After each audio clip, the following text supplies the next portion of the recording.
I don't know.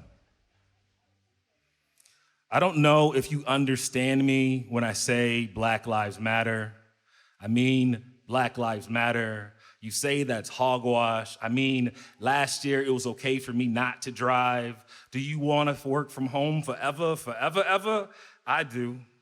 I worry about driving, about getting pulled over. I'm thinking about bloodied air fresheners. Last year, I forgot their names until my world turned Freddie Gray.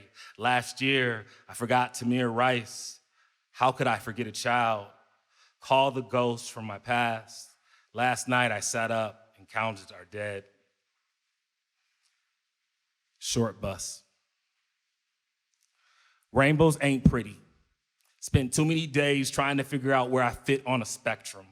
No gold at the end of my Roy G. Biv. I'm a dancing puzzle piece, no Belle Biv DeVoe, no poison, no peace, put me back together. No value in black boys, not wired right like broken chain link nets on inner city basketball rims. I am a disconnected microphone with no power, no voice. Radio white noise is coming from my dials like pigs squealing, never knowing that pork is not what's for dinner. I am.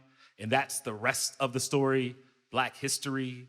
Detroit house music hyped up my short school bus. All my life I had to fight, pulling my rear cross vinyl, cringing at the sound of the bell drop, gagging at the smell of my spaghetti, stomach bubbling like syrupy sweet chocolate milk that fizzes like Faygo Pop when cartons shook up. Will the real Slim Shady please stand up? I don't belong here. No new friends, Degrassi. Jimmy was supposed to roll his wheelchair down the pipeline from the Wire to Oz. 12 years later, I'm on a Phoenix City school bus.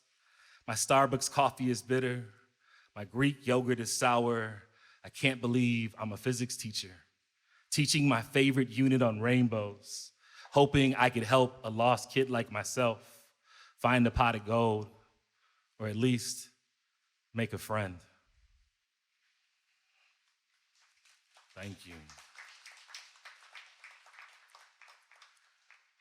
Barbara Jean's story. Built by big, broken, and blistered Negro hands to serve the citizens of South Bend, Indiana. They named me Public Natatorium, the largest indoor swimming pool in the state. I could not wait to meet the builder's children, but they were turned away as if they don't matter because they were Black. But Barbara Jean did matter. I will never forget her hand-stitched ruby red bathing suit, her little brown toes that did not get to touch my crystal clear waters. How did I not know that I was built to discriminate? The signs wrote no colors in blood. The city officials said they drained my dirty water before they let another nigger girl in. Could there be no liberation between my walls? Was I no place for leisure, integration, or peace? Praise Jesus, hallelujah. A group of historians saved me, made me a historical site, baptized me in moldy water, washed away my past sins, deemed me a community center, rebuilt me hollow brick by hollow brick, etched Barbara Jean's story into my walls, filled my empty pool with a thing called hope and a peace garden. They evangelized all who entered and preached about the history of exclusion, brought Barbara Jean back and her family to see the new me, no longer biased, now a spark for social change. My roof leaks as I watch Barbara's granddaughter speak about fighting for freedom. She does more than just reminisce about racism. She is Barbara's dreams' wildest dreams, holding herself accountable for mistakes, slapping history in the face until a Black woman voter awake and changed this future of this god-awful state.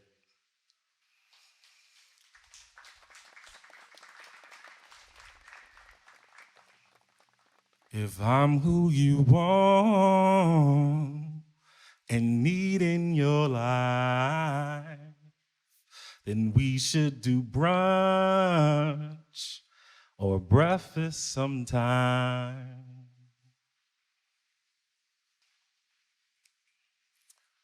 My stomach is empty since you left the breakfast table. I remember how we first met. Things were so sunny side up. You made me smile like strawberry lips on pancakes with your banana button nose, and dark blueberry eyes. You were the perfect food critic. I loved reading your work, but more than anything, I loved the way we joked and the fact that I laughed at them all the time. Our conversations flowed easy like gravy over biscuits, Southern comfort. We were the perfect ingredients. Hungry for more knowledge, we went on our first date. My mind was scrambled, my nerves were sizzling like bacon, but as coffee jitters wore off, I realized that my words were not like gravy, but more like oatmeal, because they stuck with me throughout the day. And with each following date, I realized you're adding more to taste. Whole milk to soften me up, sweet and sticky, lip-smacking brown sugar kisses to drive me nuts, and girl, I could not get enough of your raspberry ribbons of romance. I began to need you to start my day. But after months of mouth-watering memories, you wanted a new top chef to write about. So open a new restaurant. I named it Bob Evans after your dad, Becky. I tried to be the cook you wanted. I tried to be sticky bun sweet.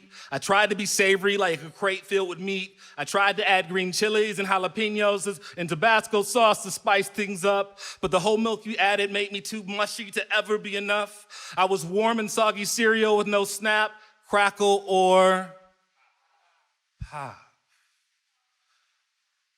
And I'm sorry.